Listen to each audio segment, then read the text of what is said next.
Most welcome in online classes of और school. आशा है कि आपने जो इससे पहले जो टेंस करवाया था प्रेजेंट सिंपल टेंस वो अच्छी तरीके से तैयार किया होगा। और इसके बाद में इसी कड़ी में आपको ये दूसरा टेंस है जो प्रेजेंट टेंस का सेकंड पार्ट है, प्रेजेंट कंटिन्यू टेंस, वो आपको करवाया जा रहा है। प्रेजेंट कंटिन्यू टेंस की हिंदी पहचान है वाक्य के अंत में क्रिया के साथ रहा है, रही है, रहे हैं, रहा हूं आदि शब्द आते हैं तथा सेंटेंस में कार्य जारी रहने का भाव हो, कार्य कब शुरू हुआ और कार्य कब समाप्त होगा इसके बारे में कुछ भी नहीं दिया गया हो, वो प्रेजेंट कंटिन्यू टेंस होता है। इंग्लिश में helping verb is am are के साथ वर्ब की फर्स्ट फॉर्म में आईएनजी का प्रयोग, जिसको अपन कह सकते हैं आईएनजी फॉर्म का प्रयोग किया जाता है। हेल्पिंग वर्ब इज है विद सिंगुलर सब्जेक्ट, इज का प्रयोग सिंगुलर सब्जेक्ट के साथ और एम का प्रयोग आई के साथ और आर का प्रयोग प्लूरल सब्जेक्ट के साथ किया जाता है। इस तरह से आपको एक चीज ध्यान, सबसे पहले ये जो पहचान है वो अच्छी तरीके से समझ लेना है।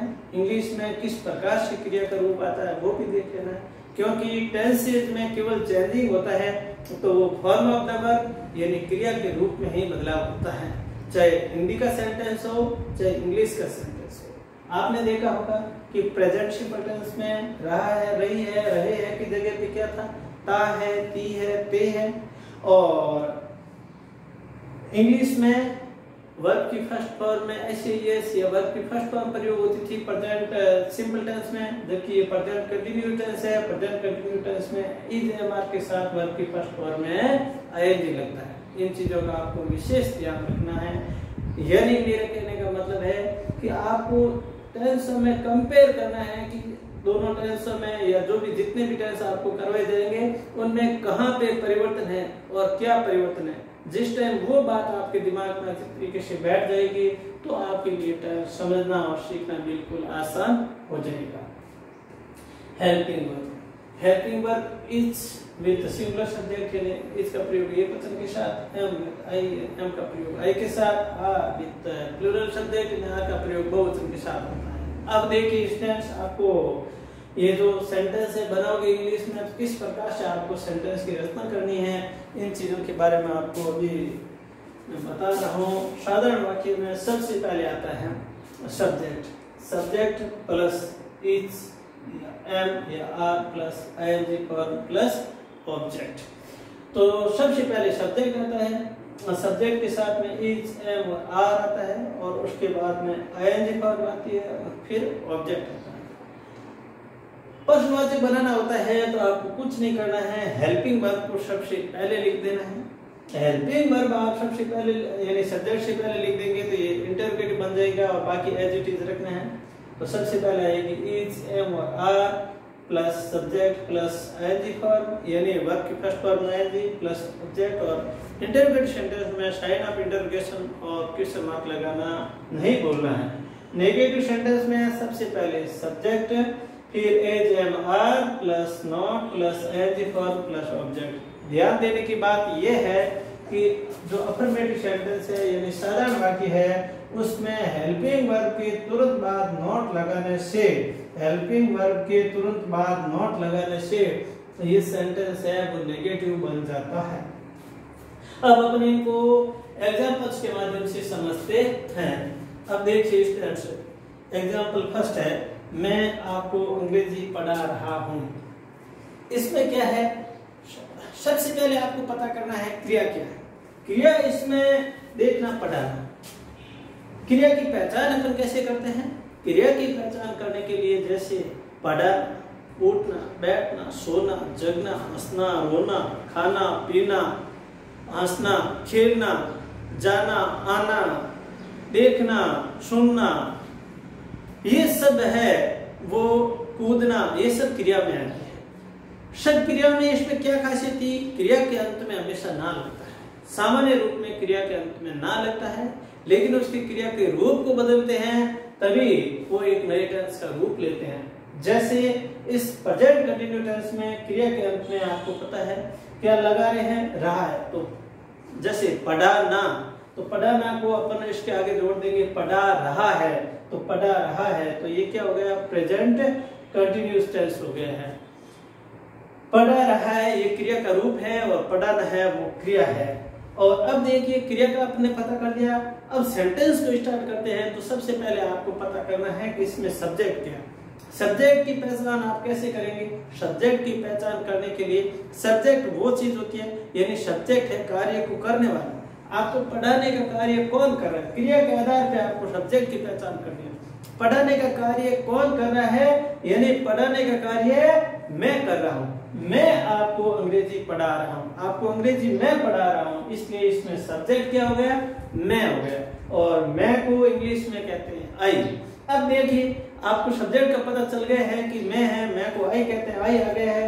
अब आई के साथ हेल्पिंग वर्ब लगानी है, क्योंकि आपको पता है साधारण वाक्य सब्जेक्ट आई आ गया है, सब्जेक्ट के बाद में हेल्पिंग वर्ब तीन है, इज और एम और आर। इन तीनों में से कौन सी हेल्पिंग वर्ब अपन को आई के साथ काम में लेनी है? इसके लिए देखो यहाँ पे मैंने पहले से ही लिख दिया है कि इसका प्रयोग विद सिंगुलर सब्जेक्ट, एम का प्रयोग विद आई और आर का प्रयोग विद प्लूरल सब्जेक्ट। तो आप खुद ही बता सकते हैं कि आई के साथ क्या आएगा, आई के साथ एम का प्रयोग। आई के साथ क्या आएगा, एम का प्रयोग। हमेशा एम का प्रयोग केवल आई के साथ ही होता है, इस चीज का आपको पूरा ध्यान रखना है।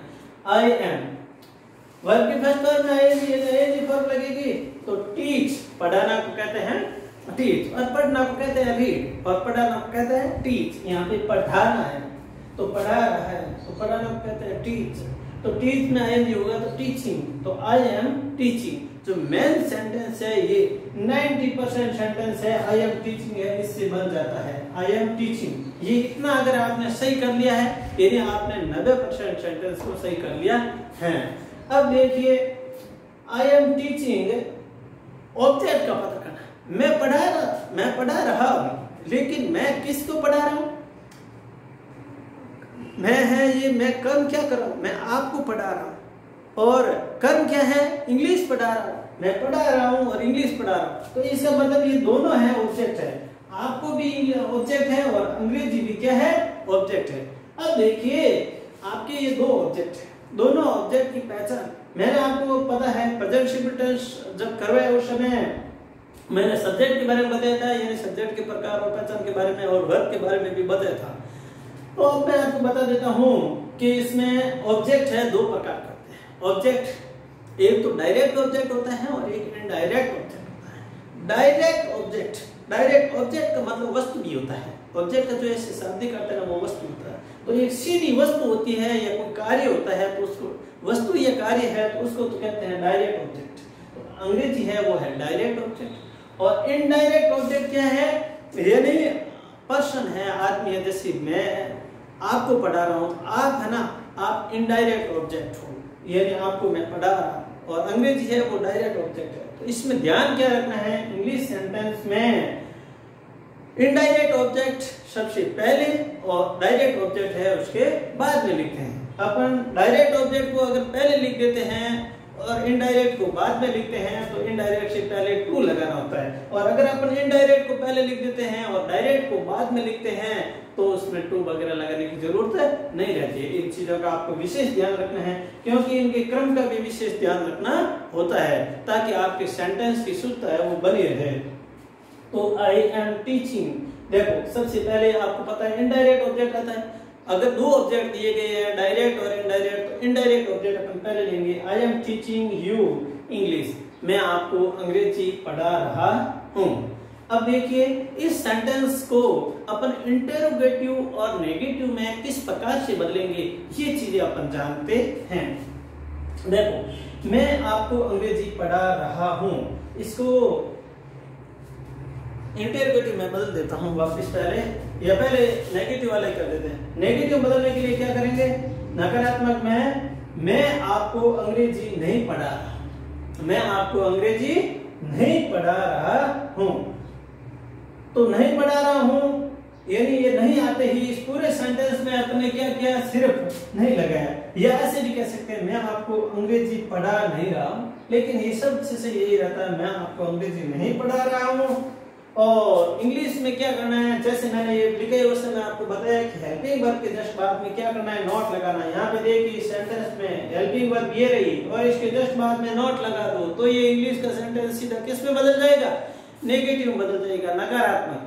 ये चीज आपको ऐसे भी एग्जाम में ऐसे पूछा जाता है कि सेंटेंस को नेगेटिव बदलिए, इंटरोगेटिव बदलिए, तो आपके लिए बिल्कुल इतना सा आपको ध्यान हो कि हेल्पिंग वर्ब के बाद में नॉट लगा दो, नेगेटिव बन गया, और हेल्पिंग वर्ब को सबसे पहले लिखते हैं इंटरोगेटिव बन गया।